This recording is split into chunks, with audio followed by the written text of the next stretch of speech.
Welcome to the Cabral Concept, where board-certified naturopath and integrative health practitioner Dr. Stephen Cabral shares how he was diagnosed at the age of 17 with a life-altering illness and given no hope for recovery. It was only after studying and traveling all over the world did he discover how to combine ancient Ayurvedic healing practices with state-of-the-art naturopathic and functional medicine to fully rebalance the body and re-energize it with life. It's time to discover how to get well, lose weight, and finally feel alive again. And now, here's your host, Dr. Stephen Cabral.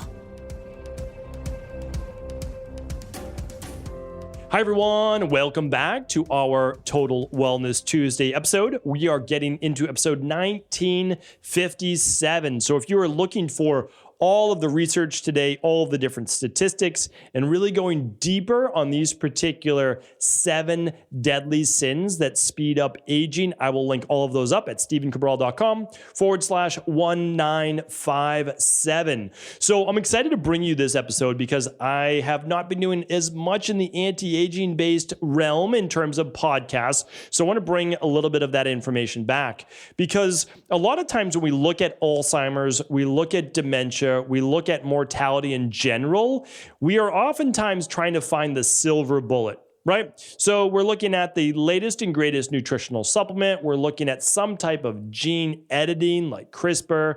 We're looking at some fountain of youth that we will find that is all of a sudden going to increase our average lifespan from 75 years or so, 74, 75 for men, 77, 78 for women. But we're somehow going to find something that's going to, people expect, get right to 120 or 150 years, somehow double that. Now, I'm all for that. I really am. I am not against that whatsoever. However, the most likely scenario is that we have to keep people healthier. That's the big part. Because right now, the average adult is on 1 or more medications, which means that they are palliating some symptoms of dis-ease and inflammation in the body. So of course, that no matter what, that's not leading to a long, healthy life. So the goal is health. We'll talk about that. But I do believe that over the next 20 years, maybe 30 years at the most, that there will be something that's found that's able to extend our life, most likely 10 to 20 years. I don't know yet. I'm optimistic, but I don't know yet that we're going to get average life expectancy above 100 anytime soon. Now, I do believe that getting to 100 and being healthier is a real possibility. And again, I believe that's for a lot of people right now under the age of, let's say, 60, that you're going to be able to jump into that. And for people over the age of 60 right now, most likely, if you're keeping yourself healthy, you're living until the late 80s. No doubt about it. They've found that if you don't die from one of the big 3, as I call it, which is cardiovascular disease, okay, high blood pressure and stroke, or type 2 diabetes, you're living an extra 10 years than your counterparts. So that's amazing. So you're already living to your late 80s, 88, 89, okay? Now, we also have to watch out for cancer. Cancer is a bit of a wild card. I'm not talking about it specifically today. Toxicity is a big thing in this Western-based world that is leading to much higher levels of cancer. A lot of people like to dismiss toxicity because they don't actually understand it, or since we're talking about microscopic particles, right? Do you see pesticides on your food? The answer is no. Do you see bug spray being floated around? The answer is no. Do you see triclosan in your toothpaste? No. See fluoride in your water? You don't, right? Do you see phthalates? Do you see SLS? You don't see any of these things, which is why it's really difficult for people to understand the concept of toxicity. But if you are a doctor, you took a class on toxicity, a full college graduate course on toxicity. And the textbook's thick. So all doctors know about toxicity, because I don't know that you can make it through medical school without taking a course on toxicology. So really important that we just know it exists. I'm not going over it today. I'm talking about lifestyle. I'm talking about the things that lead to literally the 7 deadly sins that speed up aging. So we're going to go through all of those. For those of you who aren't familiar, again, with the 7 deadly sins of life, these are big ones. That's not what we're talking about here today, but they are just a little refresher. They are vanity, they are greed, lust, envy, gluttony, wrath or anger, and sloth.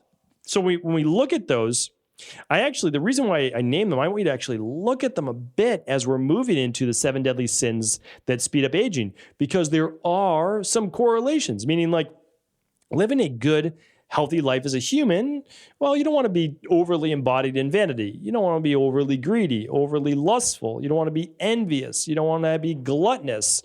You don't want to have a lot of anger in your life or a lot of sloth. And so as we move into these, we say, is there a connection somehow with aging and mortality, right? So how do we increase our lifespan? Well, let's go over those right now. So we're going to increase our lifespan and our overall quality of life, because I don't know about you, sure, I'd like to live to 100 years old, no doubt about it, but not if my body and my mind are not keeping up.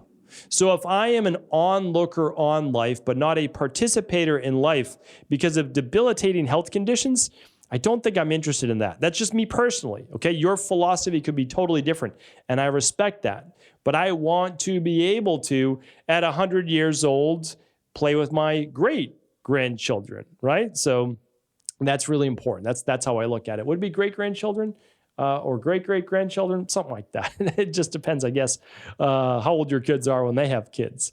So let's look at the first 7 deadly sin of the 7 deadly sins of aging. This one may not come as a surprise, but I need you to understand that if you are currently smoking any type of smoke, if you are allowing smoke into your lungs through cigarette smoke, vaping, cannabis, anything else, that it is not healthy for you. Regardless of what you are smoking, because it can be worse. Don't get me wrong, like the filters and the chemicals that they put in cigarettes and in vape, whatever you're vaping oil-wise, are really toxic to the body. No doubt about that. And that's why it's so harmful, especially for teenagers that are taking up vaping because they think it's cool. Well, here's the thing. Even just smoke inhalation in general increases cancer risk. So I want to go over just some statistics here for you, because again, all of this is science-based. Cigarette smoking is responsible for about 500,000 deaths per year in just the United States, including more than 41,000 deaths resulting from secondhand smoke. That's why it's not just you smoking, it's inhaling smoke in general.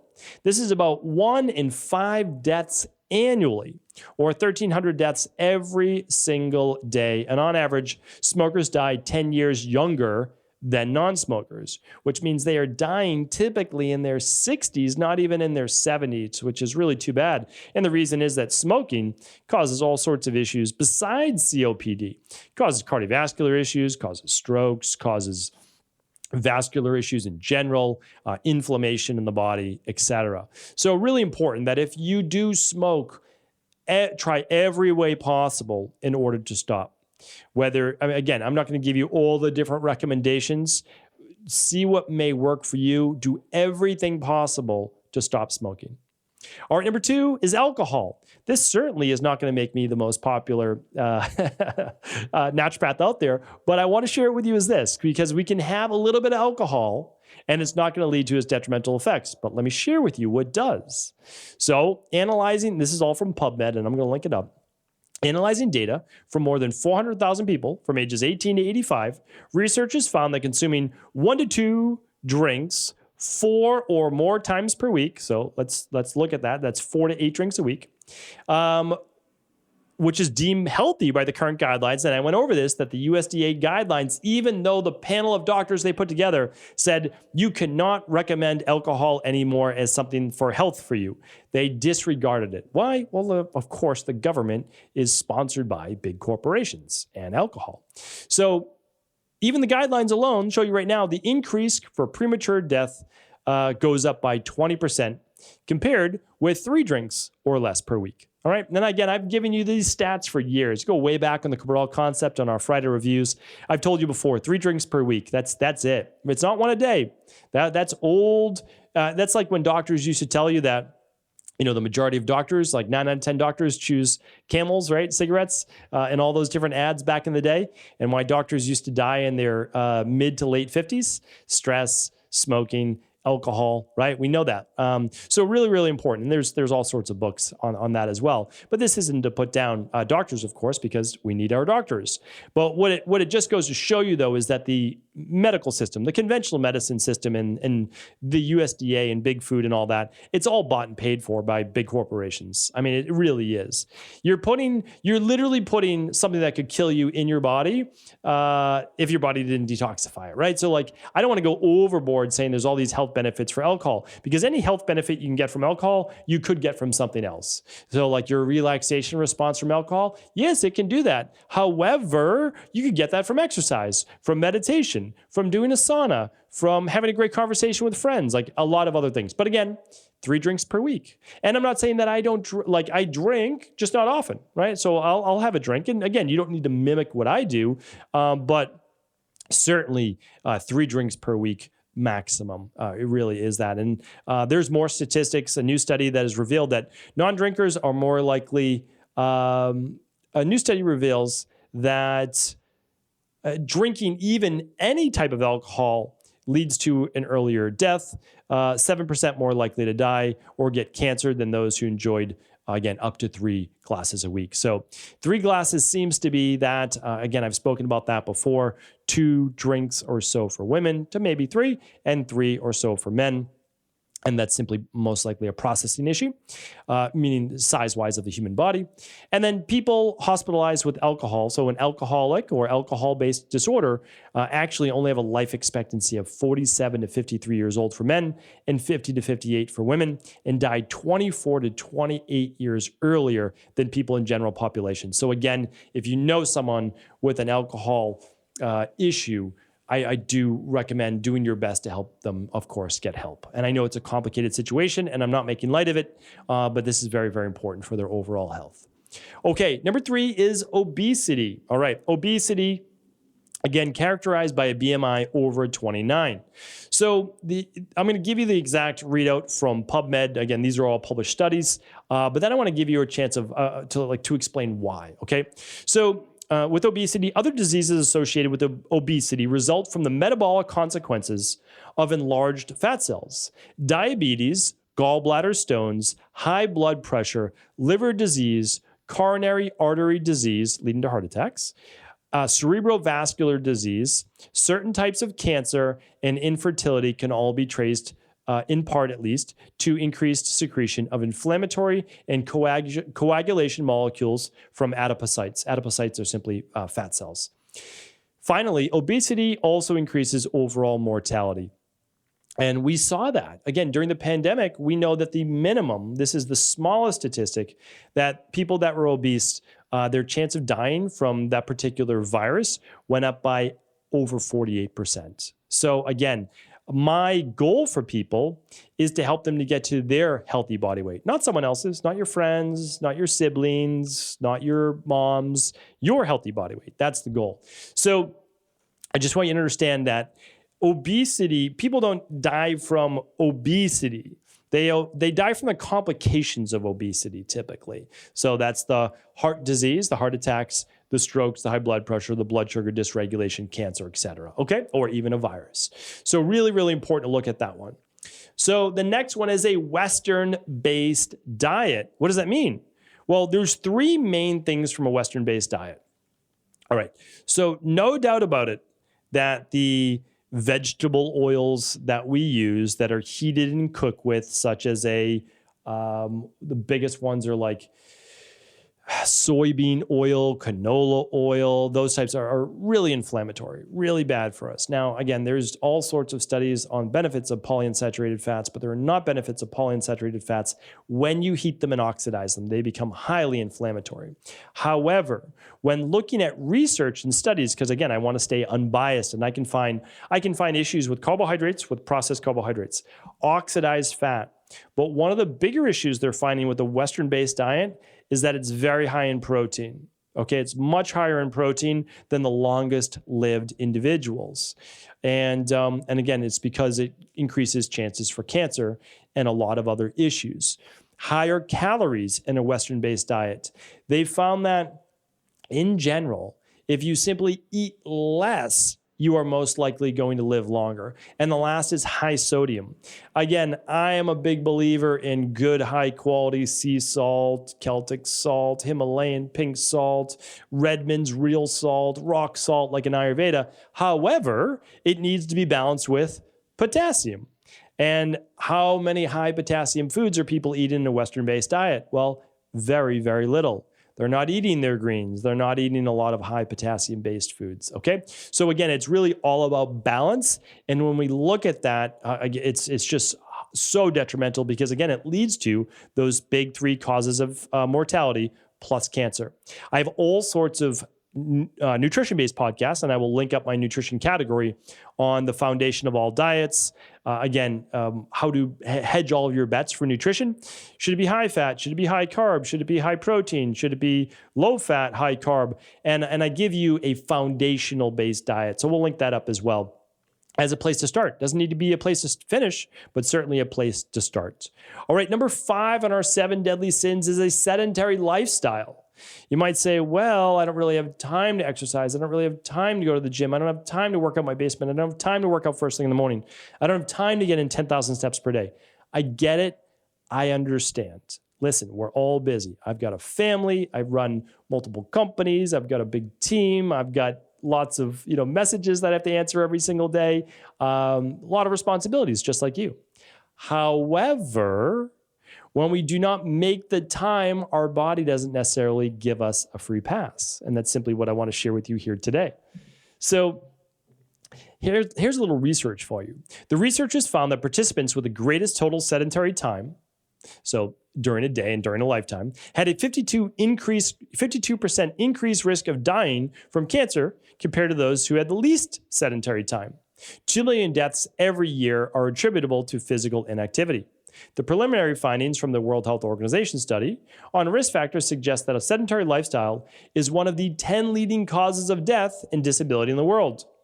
Another study shows 2 decades of sedentary lifestyle, 20 years, is associated with 2 times risk, so double the risk, of a premature death compared to being physically active. What is physically active? Well, most people recommend about 150 minutes a week of physical activity. That is moderate to moderately vigorous. What does that mean? That means going out for a bike ride, a good paced bike ride. It means going out for a brisk walk, not a regular walk, but a brisk, like you're moving your body walk. Ideally, it includes strength training twice a week. 3 times a week would be even better.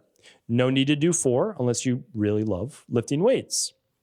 All of these things are going to lead to a less sedentary lifestyle. Get yourself a pedometer, right? At the very least, to track your steps. You can use an Apple Watch. You can use an Oura Ring. You can use a Fitbit. You can use a Garmin. You can use a Withings. Any company you want to get you to move your body more.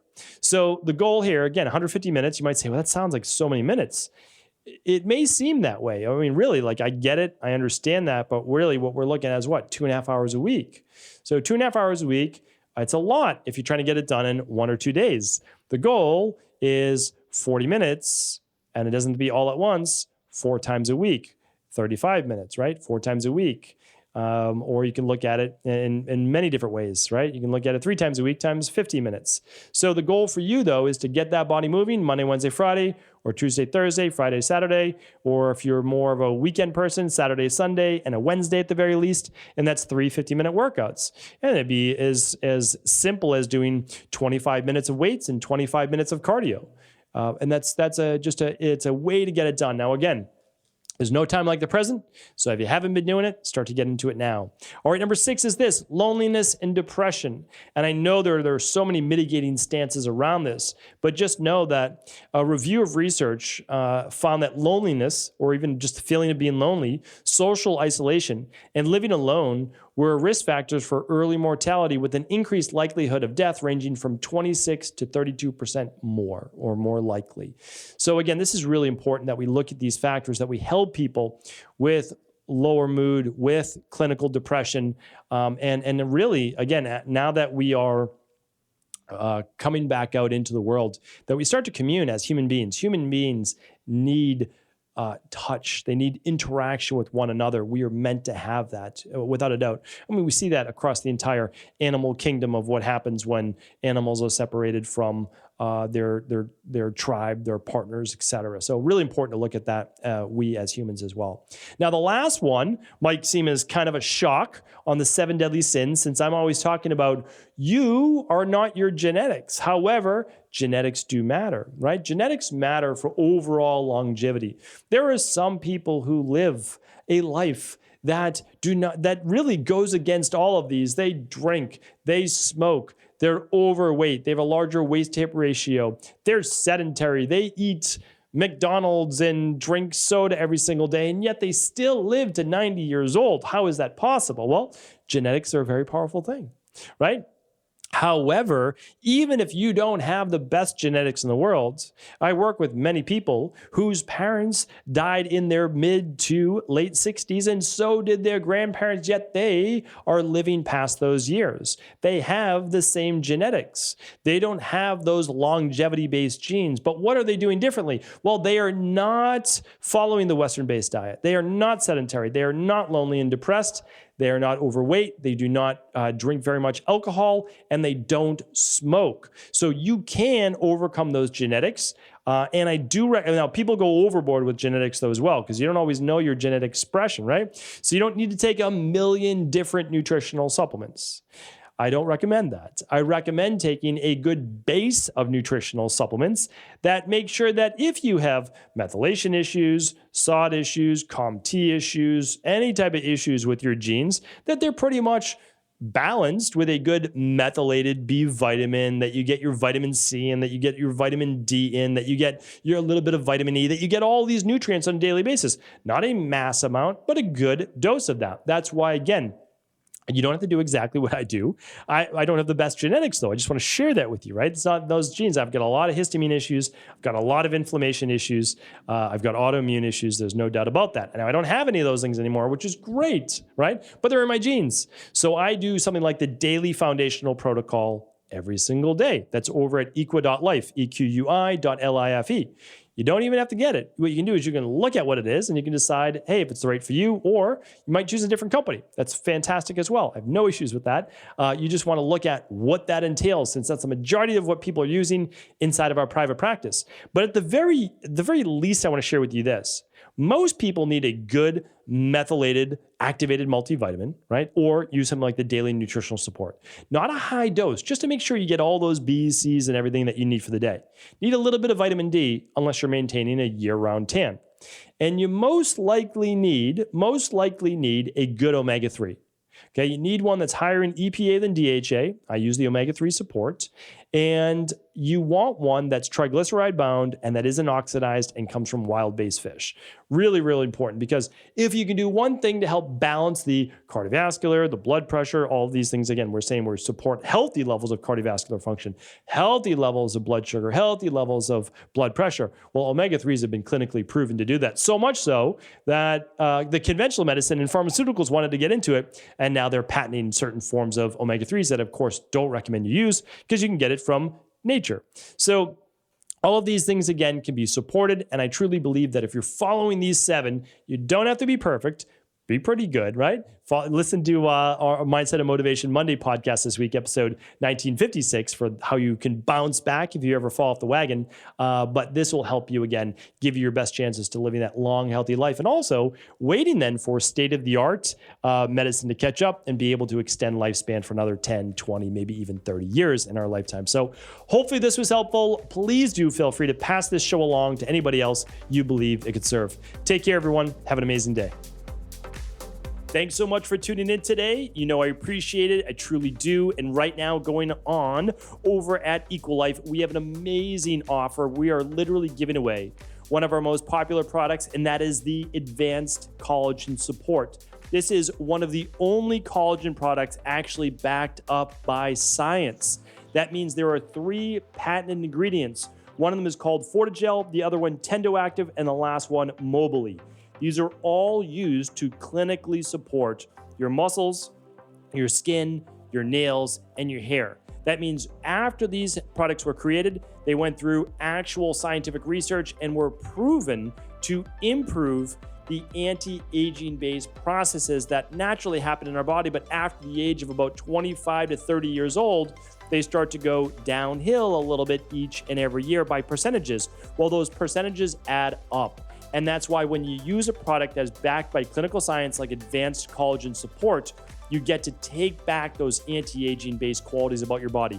You give your body what it needs in order to repair the hair, the skin, the nails, the muscles, the tissues, and the joints. So this is the absolute best product to add to your daily nutritional support smoothie.